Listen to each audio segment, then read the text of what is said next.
Yeah, some parameter, t, lambda, something like that. And then the direction vector of the line, and since we want the line to be perpendicular to the plane, the line should go the same direction of the plane's normal vector. And the plane was given here, and its normal vector, we can read off of this, it's the coefficients of x, y, and z, 1, negative 1, 2. Okay, that's it. Everybody fine with that? All right, now, even though I asked for the equation of the line in vector form, because in this part I'm saying we're going to use that line to figure out how far A is from the plane, you actually want to know where this line intersects the plane. That's the foot of the normal piece, right? And so to find the intersection of a line in the plane, you actually don't prefer to have it in vector form. You want it in what form? What do we usually use? If we want to find the intersection of a line in a plane, you want the plane in Cartesian form, which it is, but you want the line in parametric form, right? Where you have the separate expressions for x, y, and z. Why is that? Because when we get these, we're going to plug them in for x, y, and z. That's how you find the intersection, right? So what is x? If you look at the vector form, what is just the x part of that vector? 2 plus t. Y would be? Negative 1 minus t. Okay. And z would be? 3 plus 2t. 3 plus 2t. Whoops.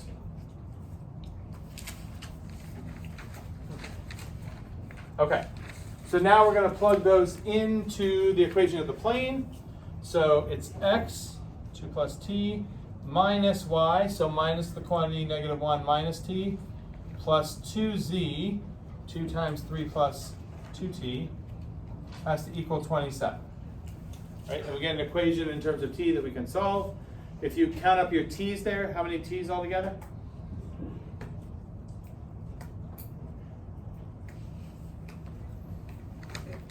6t, and the constants add up to, I think it's 9, right? 2 plus another 1 here is 3, and 6 more. 6t plus 9 is 27. So that means 6t would be 18, t would be 3, right? And then the way we've done this before is what that t tells you is that's the parameter value to get the coordinates of the foot of the normal, right? So we now know where f, where the line hits the plane would be. If I call that f, if I put in a 3 here, it's going to be at 5, negative 4, 9. Does that make sense? And then the distance we want, now that we have a and we have f, where the line would hit the plane, we could make the vector af, right? Which is take these coordinates and subtract those coordinates, and you get 3, negative 3, 6. And what about that vector do we need to answer the question?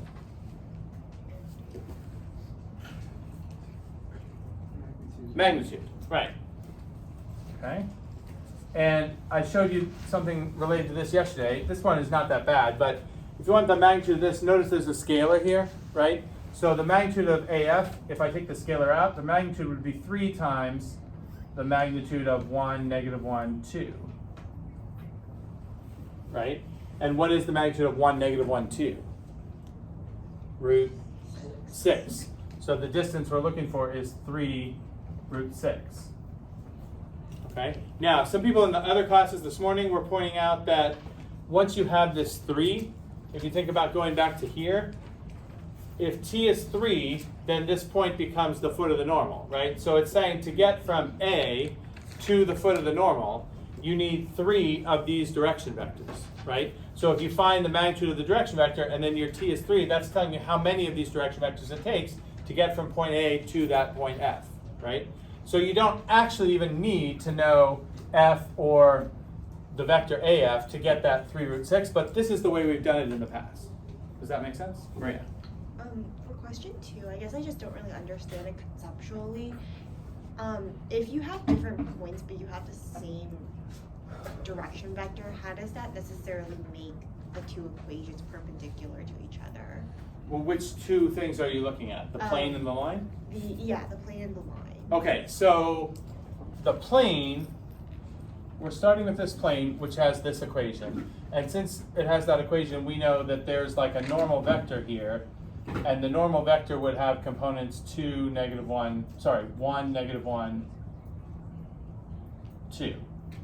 Right? So then we're saying there's this other point somewhere A that is not in the plane, and we're writing the equation right now of the line that does this. Does that make sense? So 1, -1, 2 is This the- direction. It's the direction that will be perpendicular to the plane. But that's also somehow the equation of the plane as well. It's used in the equation, but so remember, equation of a line, you have like a general position vector. The point of this is like, this is a vector that if you start at the origin, this will end up at some point on the line. And we're saying, to get a vector that will do that, you start with a vector that takes you to a point you already know is on the line. Like, let's say the origin is here, right? So I would get, the vector 2, -1, 3 would take me to that from the origin. And then if I want to get to any other point on the line, and I'm already there, then I add some multiple of the direction vector, because if I move in the direction of 1, -1, 2, I move in this direction, the direction that's perpendicular to the plane. So if I'm already at a point that's on the line, A is on the line I'm building here. If I'm at a point on the line, and then I add to that point multiples of the direction vector, I'll get to other points on this line. Okay. And what I'm trying to do is I'm trying to make this line both go through point A, which this does, and be perpendicular to the plane. And I know it will be perpendicular to the plane because the direction vector I'm using for the line is the same as the normal vector to the plane. This is already perpendicular to the plane. So if I want to go in a path that is perpendicular to the plane, I want to use that same vector that I'm reading off the plane's equation as the plane's normal vector. The plane's normal vector will also be the line's direction vector, so that this line goes the same way that the normal vector of the plane goes, Okay. which is like perpendicular to the plane. Okay? We okay with that? All right, so what I want to show you now, like the new stuff for today, is if I just asked you how far is this point from the plane, so I want this 3√6 answer, I want you to see that it is not necessary to do anything from number 2 down. Like, we don't need any of this if the only goal is to get that distance, okay? In other contexts, you might need this stuff. They might say, find the foot of the normal, or they might ask you to write the equation of this line. Like, there are times where you're gonna have to do that anyway. And if you have to do that anyway, then we can easily get the distance from having done all this stuff. But if you don't have to do all this stuff, I don't want you thinking you have, just because you're asked for that distance, that you automatically have to go through all these steps, because you don't, okay? There is a direct way to just use the equation of the plane and the coordinates of the point that you know and figure out how far that point is from the plane that doesn't depend on building any of this other stuff that we did here, okay? So that's what I'm gonna show you, all right? Now, to show that to you, I'm gonna show you a picture on GeoGebra like I did yesterday with the skew lines. Unfortunately, the one I did yesterday, the picture was specific to the problem we were working on the warm-up. Like, I was showing you the exact same skew lines that we were actually looking at. I don't have that for this, so this is going to be more of like a generic picture, but it's good enough for what I want to do, which is show you how this new method I'm going to show you today works and why it makes sense that it will work.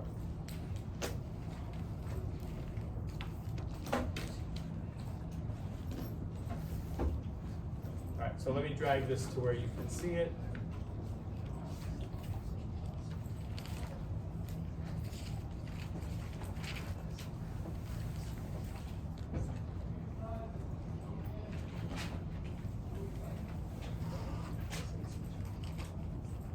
Okay, so this is how we'll start looking at this, okay?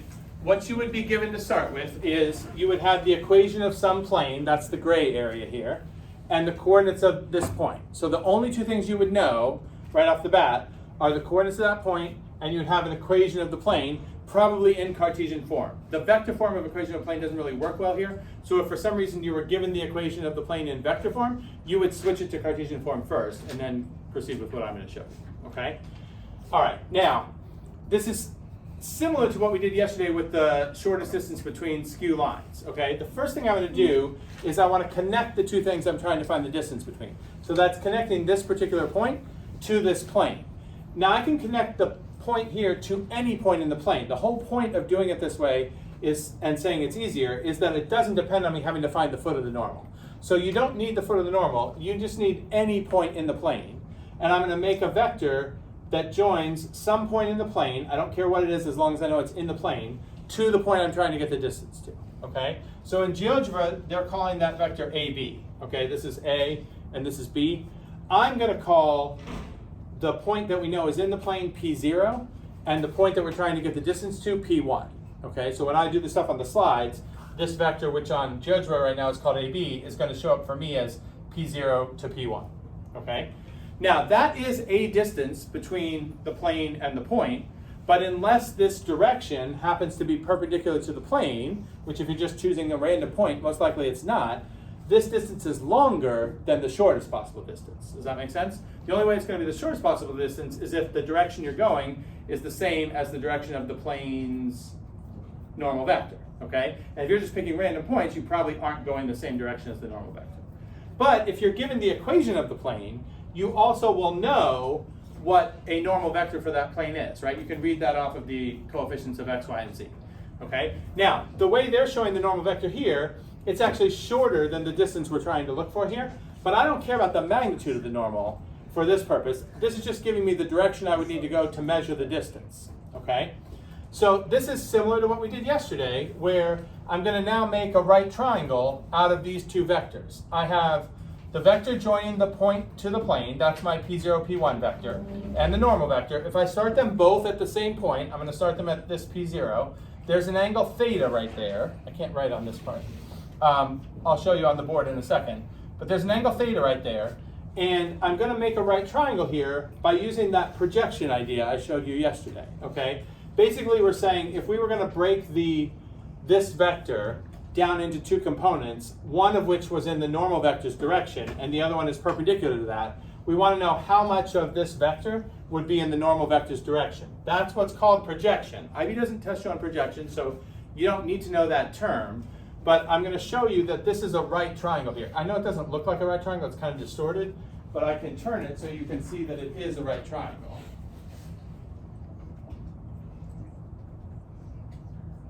Okay, do you see this? So what we're saying here is, remember the normal vector, you don't have any control over how long that's going to be, right? It's determined by how they give you the equation of the plane. It'll have a certain length. That length could be more or less than the length you actually want here. But the idea is, if you move in that direction, there should be a certain distance you move before you turn at a right angle to this, so that when you turn at a right angle and go far enough, you will end up at exactly that point. Does it make sense that there's only going to be one correct length for this? Like if you went the length of the normal vector that was shown here, and then you turn, you're ending up way short of the end of the vector. But if you travel too long in this direction and you turn, when you go this way, you're going to miss that point. You're going to have gone too far. So there's only like one correct value for what that is, okay? And that length is determined only by the length of the original vector and the size of the angle between them here, okay? So that's what I'm going to keep over here for when we go back to the slides. I've got P0, the point in the plane, and P1, the point I'm trying to measure the distance to. And then I have the normal vector going perpendicular to the plane, okay? But I'm going to make a right triangle by using a portion of this, so up to a certain point, and then I turn and make a right triangle here that ends up at the same P1 point. So this is a right angle here. This is my normal vector. This is P0, P1. So the length of this side, that's the hypotenuse in the right triangle, that's just magnitude of P0, P1, right? And I'm going to call theta the angle made by the P0, P1 vector and the normal vector. And just like we did yesterday, we said, if you want to know this length, it's determined by how long this is and what size this is, right? The expression for this side, in terms of these two guys, should be what? What do I do with these two things to get that length? We did this yesterday too. It involves, I heard, a cosine here, right? Cosine theta times this length. So P0, P1 times cosine theta, that's what I want, right? And we said when you do the dot product between two vectors, you get magnitude of one, magnitude of the other, times cosine of theta. So doing the dot product gives you the length you want, but there's this extra factor of magnitude of n that you don't want. So when you do the dot product, you just divide by magnitude of n, and what's left is only the stuff you do want. Do you recognize this is exactly what we did yesterday with the two vectors? Okay. Now, the difference between what we did yesterday and what we're doing now. I'm so sorry to interrupt. save time outside of class for the quiz? I Or think will you'll it be okay. Okay. Most people are taking like 30 or less, so I think it will be fine for you to just use the whole thing. Okay, I and think if it'll be fine. anything happens, I can use lunchtime later. Yeah, that's fine. Thanks, Evia. Okay, so when we did this yesterday, we did exactly this. Like this was the formula yesterday, right? The difference today is, in terms of what we're given, you're going to know the normal vector, but we don't know this vector because we know this point, but when you're given the equation of the plane, you're not told right away what a point in the plane is. You could find a point in the plane, but I'm going to show you that we can find the value of this dot product without actually seeing these two vectors and computing the dot product. There's a nice shortcut that lets us figure out what the value of that dot product is without actually looking at the two vectors, okay? So that's what I'm going to explain to you. That's the difference between what we did yesterday and what we're doing today.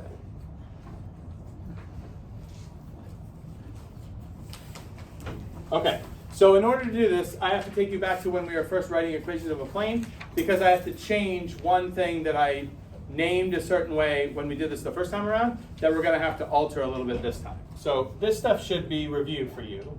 But remember, when you're writing an equation of a plane, this is like the minimum stuff you need to know, right? A point in the plane and the vector that's normal to the plane. And then we made our like generic POP vector. That's this, right? This represents a vector starting at the point you know is in the plane and going to any point in the plane. So P with no subscript is the coordinates x, y, z. There's no restrictions on this except that that point has to be in the plane, right? Because P0 was given as in the plane. If P is also in the plane, then the vector starts in the plane and ends in the plane. That means the whole vector is in the plane. So if the whole vector is in the plane and you dot it with the normal, which has to be perpendicular to everything in the plane, then that dot product has to come out to 0. You remember doing this? Okay? So we carried out the dot product. This is how we built Cartesian equation of a plane, right? You carry out this dot product and set it equal to 0. And when you simplify this, you end up with the equation of the plane the way you're used to seeing it, right? Something times x plus something times y plus something times z equals a number. Now, when we did this before, I distributed all this, and the reason it's worth distributing this is a, b, c, x0, y0, and z0 are all constants. So when you distribute, you get your ax, your by, and your cz terms, and then all of this is constant. So we don't have any need to keep those three separate constant terms apart from each other. We just combine that into one term. And this is where I'm going to make a slight change to what I did before. What I did before was I took the negative out and I called the stuff in parentheses d.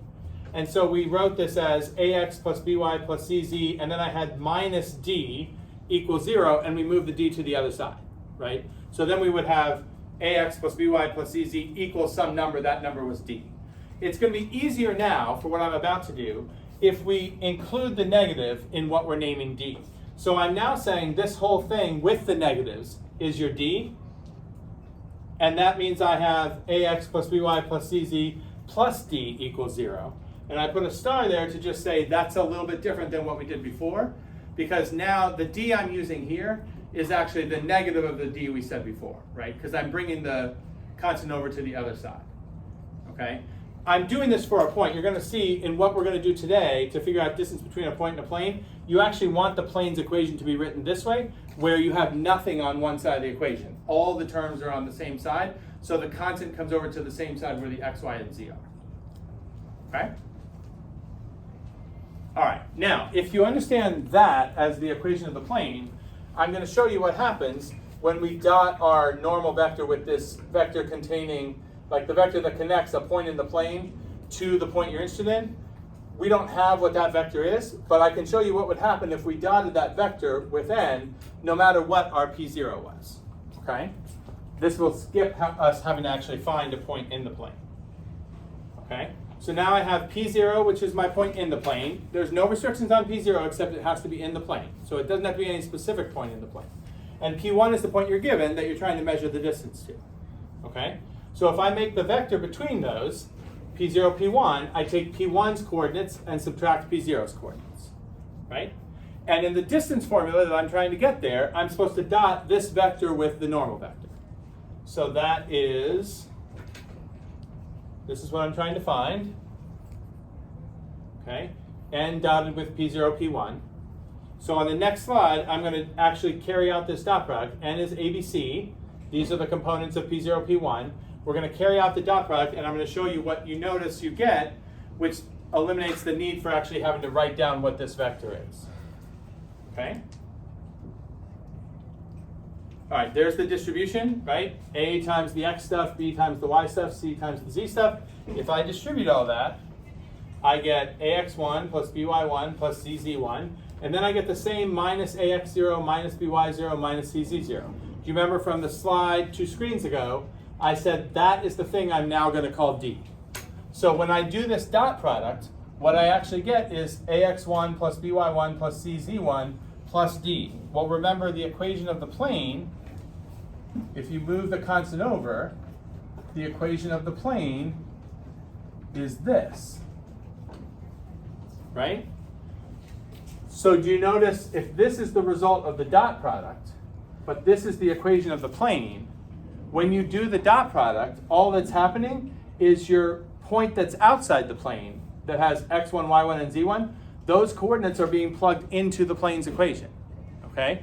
Now, if this point was actually in the plane, this says you should be getting 0 here, which would make sense because if you're saying how far is a point that's already in the plane from the plane, what should the answer to that already be?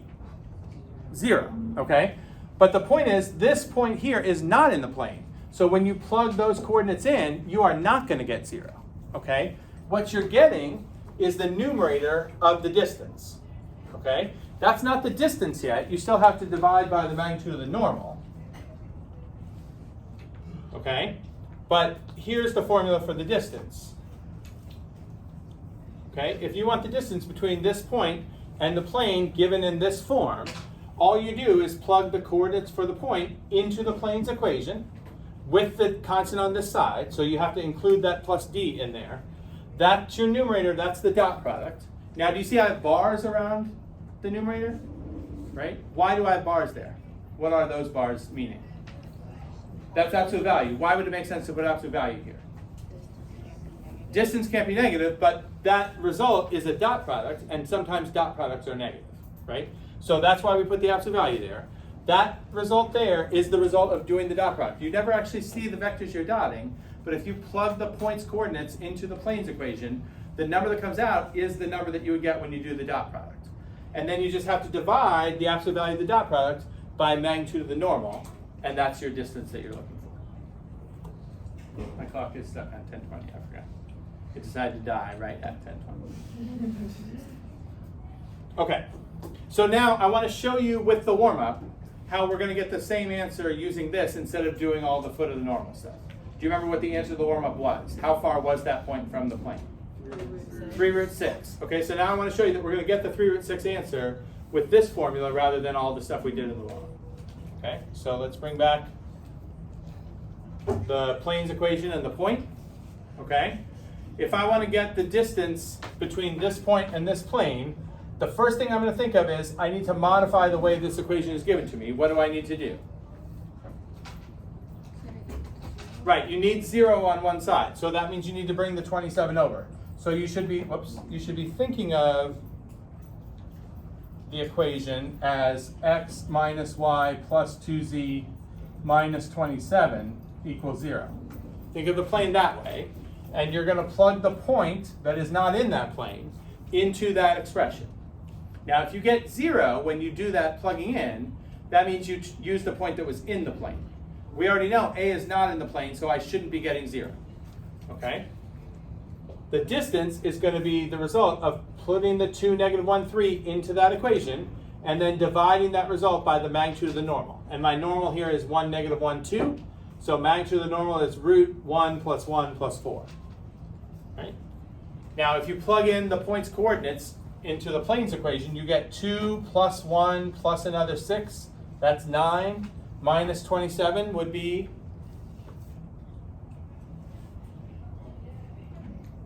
9 minus 27? Negative 18, we have absolute value around it, so it should be 18. So I'm going to get 18 over root 6. Now we said the answer we got in the warm-up was 3 root 6, but if you do 18 roots over root 6 and you get rid of the square root on the bottom, it's 18 root 6 over 6. That's 3 root 6. That matches the answer we got, doing it the hard way. Does that make sense?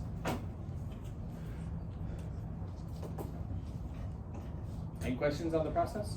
So the only thing you really have to remember is make sure the equation's in Cartesian form and bring the constant over before you use this formula.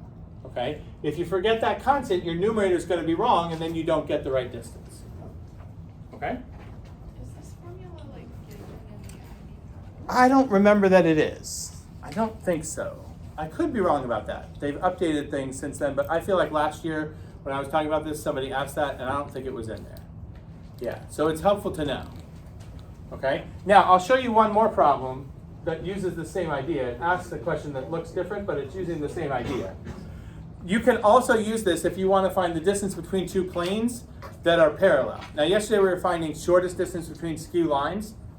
With planes, the only time it would make sense to ask what's the distance between two planes is if they're parallel. Because if the planes are not parallel, what's the only other thing they can do? Can we have skew planes? No, there's no such thing. So if planes are not parallel, then they intersect. And if you asked what's the distance between these two intersecting planes, the answer to that is always going to be 0. So that's like not a question you would bother asking, right? But if the planes are parallel, then the distance between them stays the same. So it does make sense in that case to ask how far apart are these two planes, okay? Now, if two planes are constantly the same distance away from each other, the formula I gave you was for how to get the distance from one point to a plane.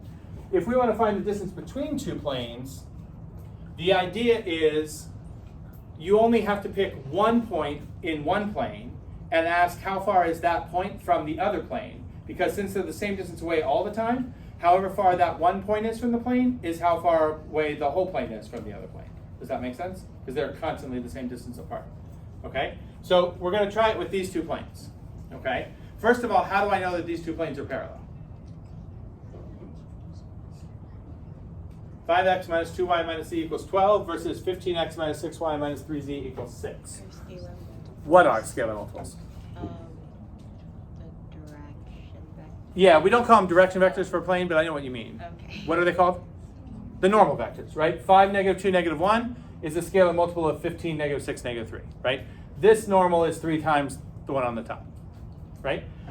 Now, notice if the scalar continued over here, which it doesn't, I wouldn't actually have parallel planes. They'd be two equations for the same plane, right? And then we wouldn't be asking this question either.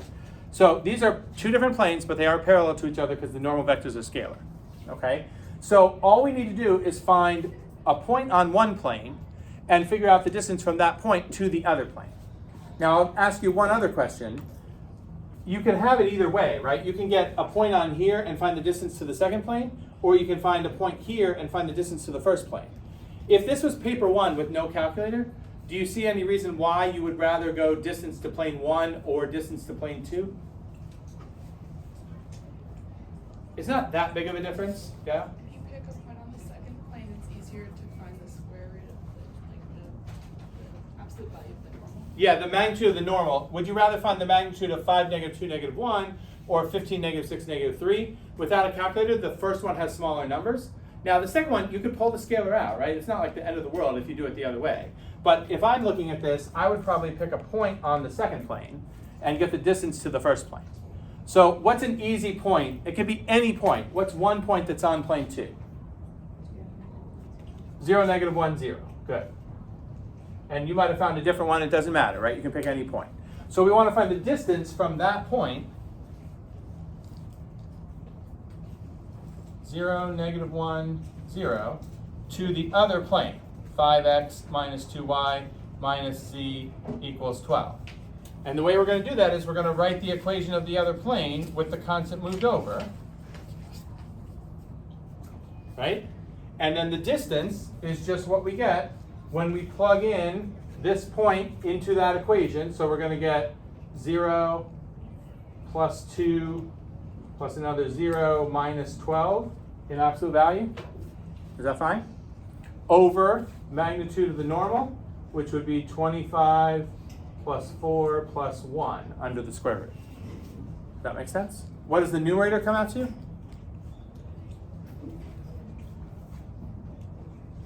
10.